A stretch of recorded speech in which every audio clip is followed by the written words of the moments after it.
includes all 3 units there, but principally the leisure centre. We have a time bomb with the roof. We don't know when it's going to go, but we have been advised. Do you mean the roof above the gym? Or the main extension? Yes. I was in it today. It will be very expensive when it goes. We might not have the money when it goes. So we put an extra cab in to build up a war chest over the next 2, 3, 4 years. It might not be needed, but it's there. We cannot rely on grabbing some additional money if we have a £40,000 or £50,000 cost. Only last Thursday, after the rain, there was a leak. It was minor, peanuts, but with Christmas coming up, it was a worry. So there's things that happen all the time, and we've never had provision, a fund to deal with it going forward. So that immediately is going to add something.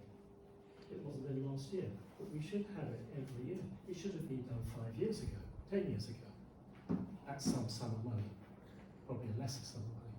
Am I allowed to ask a question? What's the what have we got in reserves? Because presumably reserves are meant to be used for that. And I noticed Brian made a comment about that we were running a deficit and therefore we were eating into our reserves. Would it not make more sense to put the reserves as this item rather than? It would be a big chunk out of the reserves, isn't it? Well, I think it's going to be a big chunk over everyone's wallet, whichever way it happens. So let's hope the winds don't blow strong. But just a question, sorry. There are strong recommendations as to the level of the reserve that we maintain. I'm sure there are. Yeah. So that's. Thank you. Anything else? Any other tabs you want to look at this evening? What else have we got here? Traffic and transport. Traffic. Yeah. Oh, Do we not do? Well, Sorry. that's where Yeah. We can't separate out so easily the operational spend from the operating spend from discretionary spend. No. In the second column B, there's a P that I suppose in a few cases they're a bit arbitrary, but as to whether that's a precept item or whether it's a discretionary spend item. The ones with the D and with a little light blue colour are ones that are probably could be attributed to discretionary spend, i.e. SIL.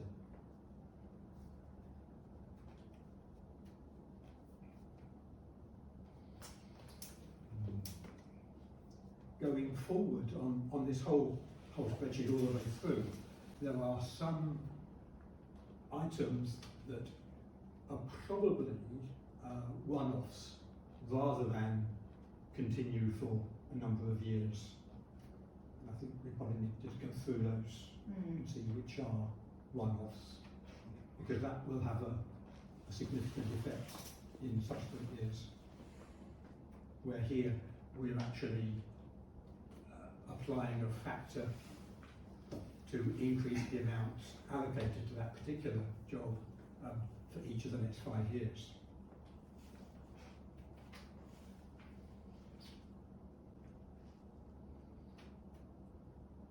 I think the thing is you're struggling with a historic underspend and complete lack of maintenance on parish council assets, which is why we're where we're at. We have to spend significant amounts this current fiscal year just to get assessments, reports, surveys, etc.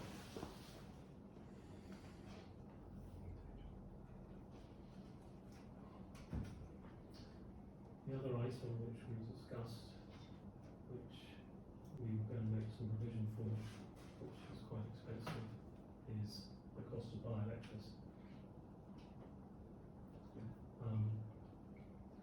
In the past, long before I joined, in fact probably when I did join, there was a dearth of people wanting to join the parish council. I think there was 9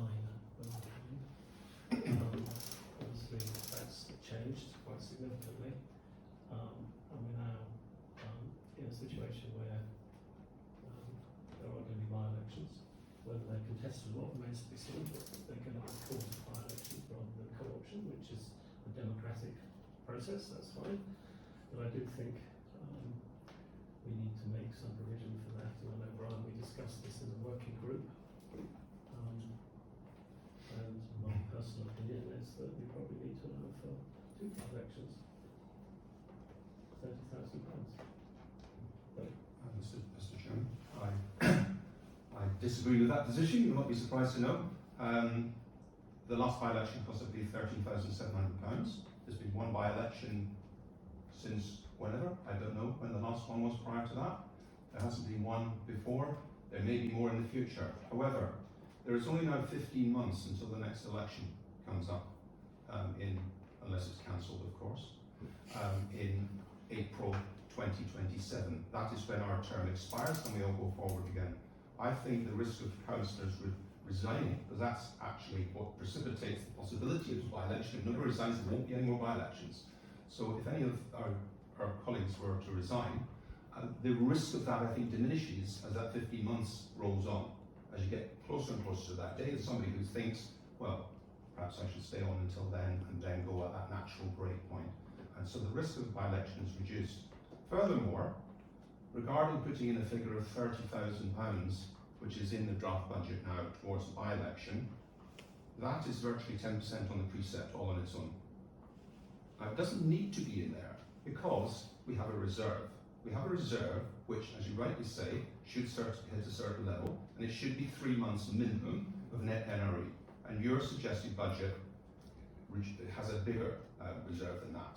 An alternative budget, which I've looked at, has an even bigger margin, perhaps 6 months of NRE. So within that reserve, if the reserve's not for a contingency, then what is it for? So you have a reserve, and you don't need to put another £30,000 in as just in case into your budget, I would argue. And therefore, straight away, if you decided to take that out of your budget, you would save the residents of Storrington a 10% increase on their council tax, the precept element for this parish. That is my position. It would be a good thing if you could take it out, if we dared to take it out. I think that the best way of forecasting this is say what's the rate at which councillors have changed over the last few years. Yeah. And do we normally lose or change by 2 or less? And I think if you look historically, Brian, you'd find that on average we probably lose 2 councillors a year, and that implies that it's not really a question of eating into a reserve that you can't predict. If we continue the way we're going, it will be a cost of 20 or 30,000 a year. Well, Close to- we'll find out tomorrow whether there is going to be another contested election, so that might feed into your decision making as well going forward. But I mean, yeah, there are different ways of predicting these things, and that's one way of doing it. I mean, overall, it's probably true that we haven't had by-elections for 12 years before last year or this year. So we didn't have to budget for that spend.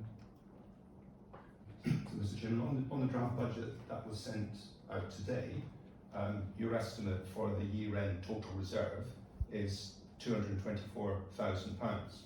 So I've maintained that if a by-election came along, we were unlucky that one came along because there was resignation and it was contested, then we'd be in for £13,700 of that.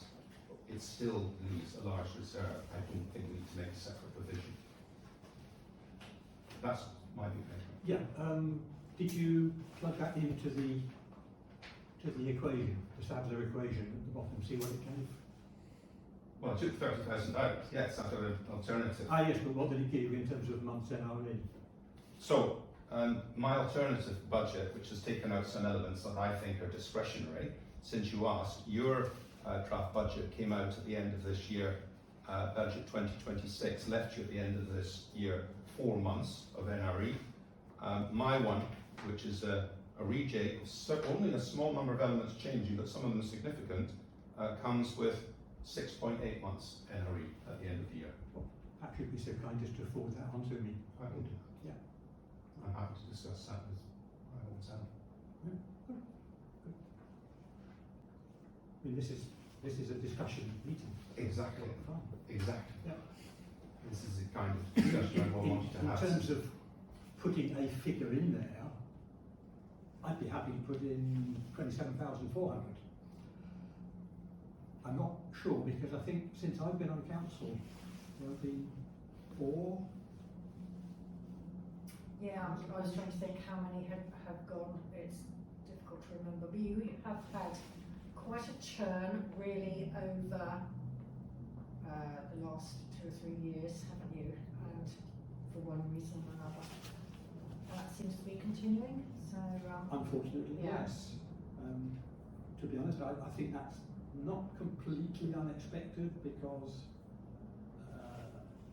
this whole council is pretty new, and there are a lot of people who came on perhaps not fully understanding the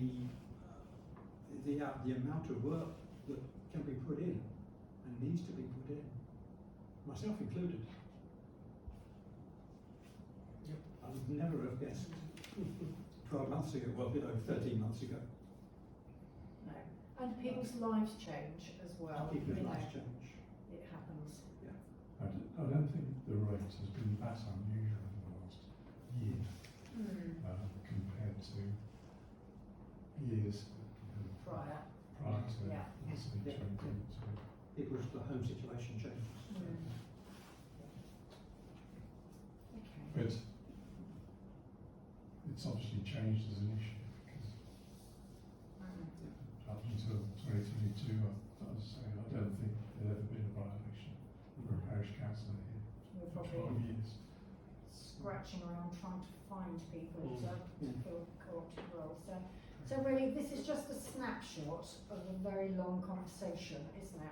You're not settled on anything yet. I still feel. Well, There's it'd be interesting, lot more to- as you say, Rebecca, it'd be interesting to see if it is contested tomorrow.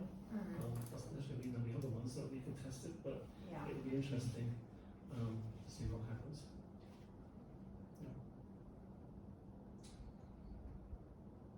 But so, in terms of how this process is working, you've been arriving at a set of figures which we can't see or hasn't been circulated, and so we can't. I don't know how we're judging what the effect that has on the priorities that have been put forward so far.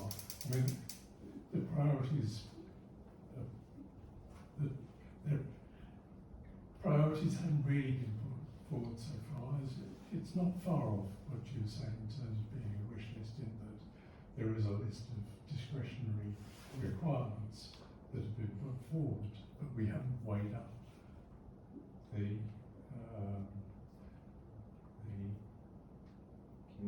community value of each of those.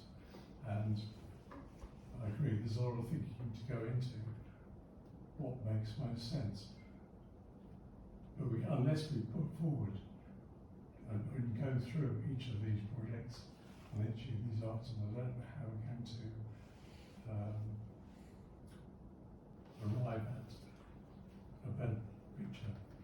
Mr. Chairman, I think it's relatively straightforward really. When we look at a big spreadsheet of figures like that, a lot of them are very low value items. Yeah. So you can gloss over some of those.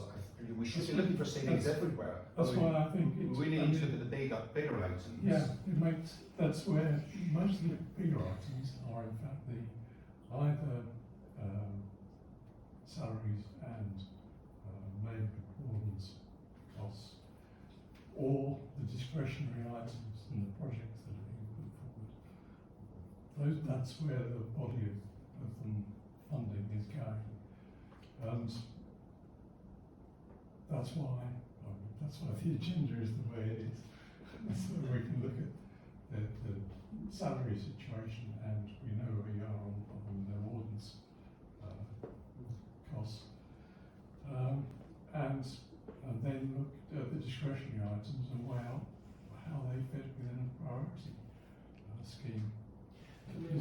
Yeah, does that make sense? But can we imagine a situation where we didn't have the ability to propose discretionary projects because we didn't have any SIL money coming in? We haven't had a huge amount, from my understanding, of SIL money coming in for the last few years. So going forward, we have got, it's not a massive amount, but we have got some money coming in. If we didn't have it, how would that change your view then, Brian, on the budget? Because we can't massage the budget with SIL money. We can for some of it, but the SIL money is an opportunity to spend money that we haven't calculated for the betterment of the community, to advance certain assets, make them better, enlarge them, change them, whatever you want to call it, develop new ones, which is impossible to do out of, well, pretty much impossible to do out of a precept. So it is a balance. Yes, I think some of the SIL needs to go on items which are perhaps in the precept, but I don't think you can rely on it totally. And if we didn't have it, I'm not quite sure where we would be today. Mr. Chairman, yes, well, we do have it, and I would advocate using the SIL money in the most flexible way that it can be, which I believe it can be used for maintenance and improvement of our buildings and so on. And the more SIL money that is used, then the better the reserve looks at the end, because the reserve, for the reserve, any money that is considered SIL has to be taken out of that.